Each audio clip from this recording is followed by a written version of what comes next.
This year Hot Wheels is enjoying its 50th birthday, which is why there's a 7-car DLC car pack for Forza Motorsport 7, and a few of those cars are coming into Forza Horizon 4. The first was the Twin Mill, which you could win in a seasonal championship challenge, and now you can get the Bone Shaker. It's an A-class car, 795 points, and if you look at the stats, it's pretty decent. And of course it's rear-wheel drive as standard, hence why it has utterly ridiculously fat rear tyres. Some of these Hot Wheels cars have been in previous Forza games before, but I don't think that really matters because for one thing, it's free, and two, it's really cool, looks awesome. And as you'll see later, it's actually a pretty decent handling car. You can tune it really nicely, and it's got some interesting quirks, which I'll talk about later. Now, of course, the main thing to note is the fact that it has a giant gold skull on the front. It's got scary hand claw things holding the front lights. It's basically just an utterly ridiculous car, but it's so cool. Look at that. You got some flame action there. This is proper hot rod style. In its standard tune, you have 402 horsepower, 540 newton meters of torque, weighs 1,000 kilograms, and as you can see, it's got more weight in the front because of that huge engine, and it's a 5.7 litre displacement. The maximum you can have if you change the engine is 1,356 horsepower, 1,385 newton meters of torque, and it only weighs 10 kilograms more, although this varies depending on whether you put the roll cage in or not. Now, the maximum this car can get to in terms of points is 982 as far as I'm aware, or at least it's around that point. You're not going to get much more out of it. So let's go into the upgrades you can do to the car.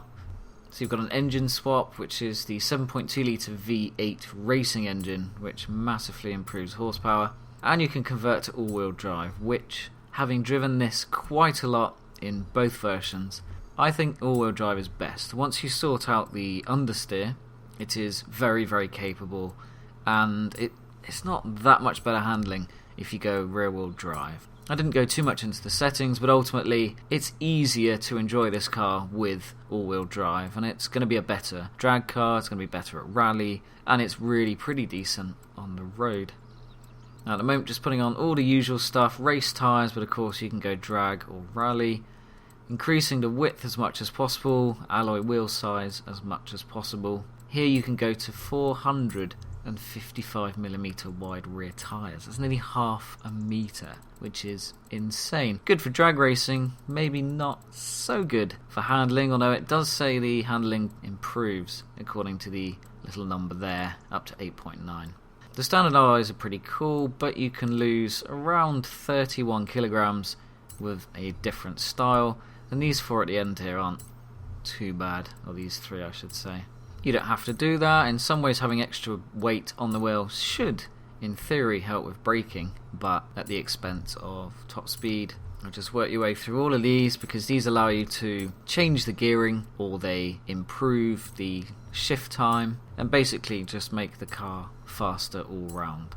It's not the cheapest setup once you've finished. Buying all of this stuff is, I think, around 300k. But if you're sold on the looks like I am, then sod it, why not? I've got 9 million, and that was after buying the McLaren F1 GT, which I'm doing a video on soon, because I want to see if it is actually faster than the Maserati MC12 FE, which is an absolute weapon. I've got around Goliath in 724, and the tune I'm using still isn't perfect. I think I can get more out of it, and I can certainly drive a little bit faster as well. The dream would be to get 7 minutes, but that is going to be extremely difficult. I think the record is 657 with replays, 702 or 705 without.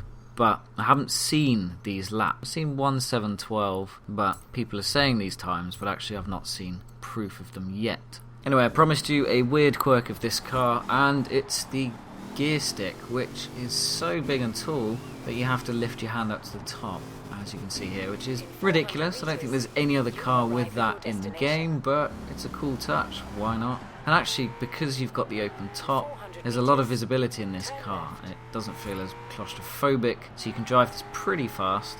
And the other cool thing is this view here, because you get to look at the engine, and it's actually quite good for lining yourself up in corners, and just looks badass. Why wouldn't you? It's one of the best views in the game, and for this car, it's even better. And of course, in a car like this, you can see the wheels. It's like a caterum. It makes it so much easier to plant the car where you want, and just make sure you're not touching the curb, or get as close to it as you can on the racing line. So we're going to race against unbeatable opponents, because I find on Goliath they end up crashing and being rubbish anyway, so it doesn't matter. You may as well get the most points. And I usually use simulation steering, although I think normal is perhaps more accessible and therefore better for faster lap times at Goliath and other circuits, but use what you're used to, it doesn't really matter. Some people like manual clutch.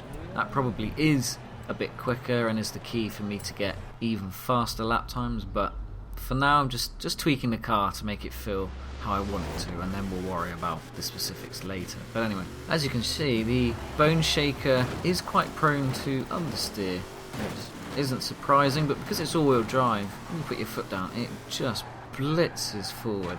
It is a proper weapon. I'd imagine in a drag setup this would be pretty fast. I don't know if it's going to be the fastest, but I imagine it would do well. As you can see here, before I did any real tweaks to the thing, it's not too bad. It'd be good if this car had less understeer, and that's something that I think I can work out of it, but it really isn't bad. Tweak the gears a bit so that they're not so close, give it a bit more of a higher top end. I think you can get 255-ish, maybe a bit more around there from this car, miles per hour that is, which is really quite impressive. But as you can see, in all-wheel drive, this car is pretty easy to control, and it goes like stink, but you do have to slow down before a corner and then hit the accelerator at the right time on the way out. Just like most all-wheel drive cars, you go in slowly and then you can gun it quite hard. But of course that means you don't have as much agility as a rear-wheel drive car. However, this thing in rear-wheel drive spins constantly. It is not particularly user-friendly. You can make it less of a pain in the ass, but I did Goliath 2 laps in all-wheel drive, 2 laps in rear-wheel drive, and the all-wheel drive was just much faster, and I made far fewer mistakes. There's potential for rear-wheel drive to be the fastest of the two, with a decent setup and a decent driver and all of that stuff, but out of the box, all-wheel drive is just, I think it's the way to go. It's terrifying having a fuel tank completely unprotected like that.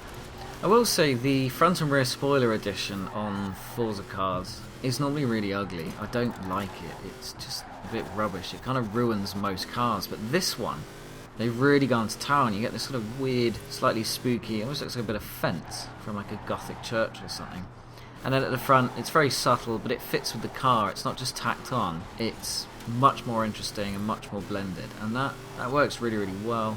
Just shows a bit more effort in the modelling and making of this car.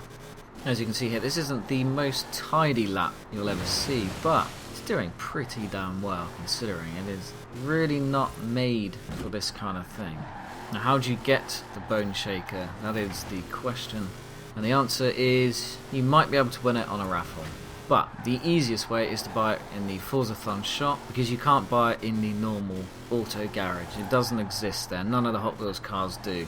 So you need to spend 175 Forzathon points, and this is yours. And it's available for the autumn season that's happening at the time of this video. Last week was the Twin Mill, and if you missed that, that's a bit rubbish, but I'd imagine it'll come back at some point, or you'll be able to win it by luck or something.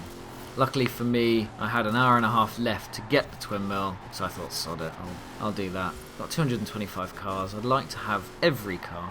So is this car worth buying? Well, I think if you like the look of it, then yeah, why not? It's very, very cool, and I love the way it sort of bounces along. It's just a fun car. I think I could see this being good at rally. I could see it having some quirks. The front end can lift up quite rapidly, so maybe this can wheelie. I don't know, but I imagine it would be a good drag car. It's not a bad race car, and maybe at A-Class it'll be fairly effective with some decent tuning, because it's not a heavy machine, but it is pretty damn fast and has a lot of horsepower. Anyway guys, that was some information on the 2011 Bone Shaker Hot Wheels car. If you have any other questions about it, or you want to tell me how fast you managed to lap Goliath, because you made me look really slow, then go for it. And of course, if you want to subscribe, please do. As I said, I've got quite a lot of Goliath content coming on the way, including the aforementioned McLaren F1 GT, which is 5.2 million, and I want to know if it lives up to the hype. Anyway, thanks for watching. Bye.